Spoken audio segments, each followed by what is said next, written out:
Bonjour, lorsque vous allez commencer avec JB Manager, vous aurez sans doute envie d'importer vos contacts et vos articles, particulièrement s'ils sont nombreux et même s'ils viennent d'une autre application. Chaque programme respecte un ordre et une forme donnés. Dans JB Manager, nous vous fournissons un modèle destiné à l'importation des contacts et un modèle destiné à l'importation des articles. Pour trouver ces modèles, rendez-vous dans les préférences du logiciel JB Manager. Il s'agit de l'engrenage qui est situé à droite dans la barre bleue. Une fois que vous y êtes, choisissez l'onglet Gestion des données. À ce moment-là, vous allez avoir accès à l'importation du modèle de contact ou alors à l'importation du modèle de produit. Lorsque vous cliquez sur un lien pour télécharger le modèle, selon le navigateur que vous utilisez, vous serez invité soit à ouvrir ce fichier avec un logiciel adéquat, ici Microsoft Excel, qui est installé sur l'ordinateur, ou alors vous pourrez enregistrer le fichier et l'ouvrir ultérieurement. Quoi qu'il en soit, choisissez l'une des deux options et cliquez sur le bouton OK. Le format de fichier utilisé dans ce modèle est CSV, ce qui vous permet de l'ouvrir avec tout logiciel tableur, qu'il soit payant ou gratuit. Le modèle devant vous concerne les contacts. Vous devez respecter l'ordre et la disposition des colonnes que nous avons établies, ainsi que certaines valeurs, comme par exemple dans le type de contact.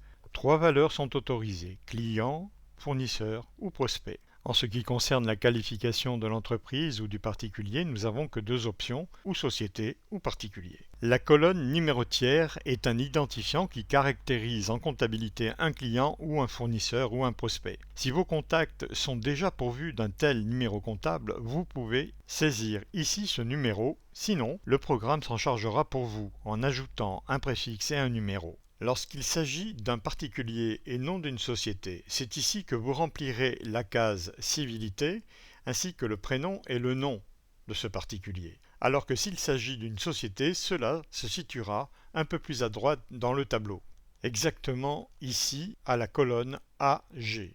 C'est ici que vous placerez le nom de votre contact, son prénom, sa fonction dans l'entreprise, ainsi que son téléphone et son adresse mail.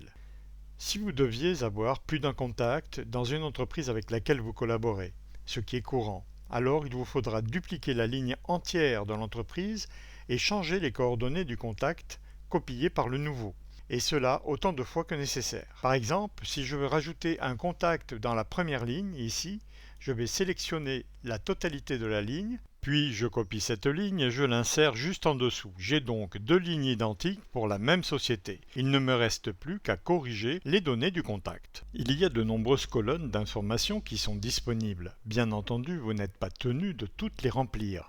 Vous pourrez compléter ces informations annexes ultérieurement. Je vous recommande de vous reporter à l'aide en ligne pour plus de détails sur la signification des données des colonnes. Pour l'exemple, je vous propose d'importer cette liste qui comprend 4 contacts dont la première ligne a été dupliquée de façon à placer un deuxième contact dans l'entreprise. Voici la base de données dans laquelle nous allons importer les contacts que nous avons remplis. Cette base de données devant vous comprend 2 fournisseurs et un seul client. Pour importer les contacts, nous invoquons les préférences du logiciel, puis nous choisissons l'onglet Gestion des données. Le premier chapitre est celui qui nous intéresse, Importation des contacts. Choisissons le fichier, il est actuellement placé sur le bureau, et importons-le. Le message nous confirme l'importation des 4 contacts, voyons ce qu'il en est.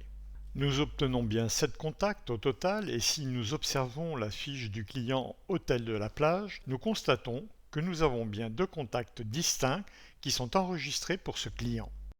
Je vous rappelle que vous pouvez vous contenter d'importer les informations essentielles relatives à vos contacts. Ce sont les premières colonnes du fichier modèle que nous vous avons fourni.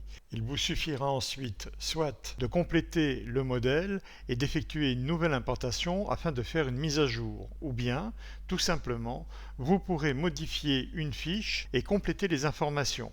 Par exemple, ici, nous pouvons compléter une adresse de livraison supplémentaire en rajoutant une ligne. Enfin, n'hésitez pas à consulter l'aide en ligne pour avoir plus d'informations sur tous les modèles d'importation qui sont disponibles dans JB Manager.